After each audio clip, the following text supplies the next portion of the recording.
Jai Shri Ram. Welcome to Ramayana 20 episode series. As you know that the Ramayana is an epic par excellence, the story of Rama, the eternal and his life and times, his hardships and victories, his message of truth and righteousness. The Ramayana has lessons for all of us.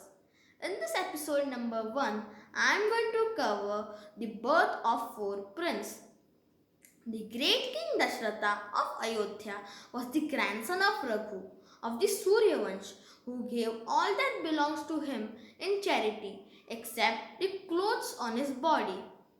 He was as noble and wise king as his grandfather.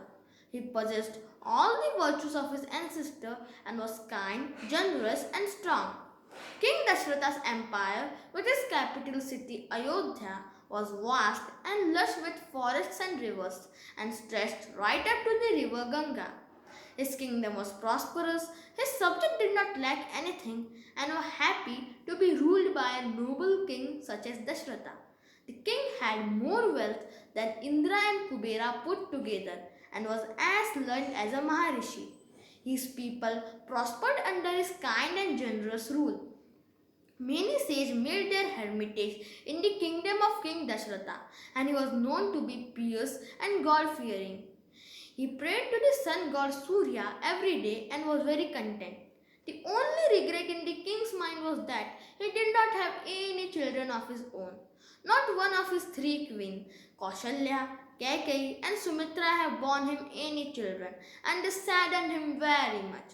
He wanted a son who could carry on the glorious Raghu tradition and can rule the kingdom just wisely as well as himself. So he conferred with his rishis and minister and decided to perform a yagna to beget a child and invite sage Rishvashringa. All the preparation were done as the powerful yajna was being performed in Ayodhya. The devas in heaven were discussing about King Dashratha's plight. They went to Lord Vishnu and humbly requested them to be born as the four sons of Dashratha. So Lord Vishnu sent a deva down to Ayodhya, who emerged from the flames of holy fire, handed over a pot of golden kheer to the noble King Dashratha and said, "The devas have heard your prayer, and Lord Vishnu is pleased with your sacrifice. He has sent a golden pot of kheer for your wives. Let them partake of it, and they will surely bear you four sons." The king was overjoyed and carried the golden pot of kheer to his palace. The joy of his three queens knew no bound when they heard this happy news. They were excited at prospect of having children. Now, Kaushalya was the eldest queen, so King Dashratha gave her half of the kheer. The other half were divided amongst the younger queen, Kaikeyi and Sumitra. Since Kaikeyi was the last to receive the kheer, she was enraged and started cursing and complaining. The Lord Shankara's eagle swooped down from the heaven, snatched up the kheer that was in Kaikeyi's hand, and flew away to humiliate her for her lack of grace. On a mountain named Anjan, far away, sat a devotee of Lord Shankara named Anjani, who was in meditation for many years. The eagle dropped the kheer into the open hand of Anjani and flew away. Kaikeyi was curious of having lost her share of kheer. To pacify her, the other two queens shared their kheer with her. Soon enough, by the grace of Lord Vishnu, the three queens became pregnant. There was a joy like no other in the entire kingdom. The king set out at once to meet his guru, the noble sage Vashishta. He bowed down to touch his feet, get his blessings, and tell him the happy news. Vashishta was pleased to hear this news and advised the king that during the time the three queens are pregnant, he should fulfill all their wishes without any hesitation and keep them happy. The king was only too pleased to carry out the advice of his guru and decided to serve his wife and attend to them. The whole kingdom waited for the day on which the four princes would be born. The three queens spent all their time in the palace and its lush garden in the anticipation of the great day. The king's face lit up with joy when he walked with his pregnant wives in the garden of the palace.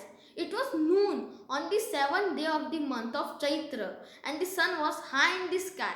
On this auspicious day, the three queens gave birth to four sons. Kaikeyi Kaushalya, the eldest queen, gave birth to Rama, Kaikeyi to Bharata, and Sumitra to the twins Lakshmana and Shatrughna. The entire kingdom joined them in a celebration as never before witnessed. There was much joy on the faces of the three queens when they saw their children opening their eyes and moving their hands and legs for the first time. After 13 days were passed since the birth of the fourth prince, the king decided to invite sage Vashishta, his guru, to perform a ceremony to name the newborn prince. The sage Vashishta was very happy to perform this task and once again reminded himself that these were no ordinary prince. They were actually the Lord Vishnu who had been reincarnated as the four sons of Dashratha. Sage Vashishta made elaborate and grand preparation for the naming ceremony of the four princes. Flowers were brought from all over the kingdom. The king gave away all his gold and jewel to his subject. At the ceremony, Sage Vashishta sat in the middle while the other rishis surround him. The king with their wife and their children sat closer to the sage Vashishta. The sage took each baby into his arm, blessed him and whispered the name into his ear. Kaushalya's son was named Rama, the bringer of joy and peace. Kaikeyi's Bharata, the supporter of universe, and Sumitra's son were named Lakshmana, the soul of noble virtue, and Shatrughna, the destroyer of all enemies. As the four princes grew up, king and the three queens spent all their time with the four princes. They gloried in their little pranks, enjoyed their lisping talks, and answered all the inquisitive questions. There was joy and peace in the entire kingdom and in the palace. The king spent all his time and energy in teaching the four boys and nurturing them with love and affection. They were taught with the king Dashratha was an accomplished warrior of many skills. He was a skilled archer who could shoot at anything just by hearing the sound it produced. So he made it a point and teaches his four boys how to become archer. They were quick to learn and soon they were as good as their father.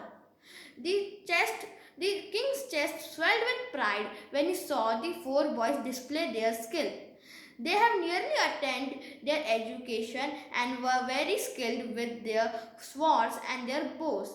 Now, this was the right time to send them to his guru, the noble sage Vashishta. He knew that when they had gained knowledge, they could also know right from wrong in the glorious tradition of the Raghu dynasty. I hope you all found this Ramayana episode number 1 video very informative. Jai Shri Ram.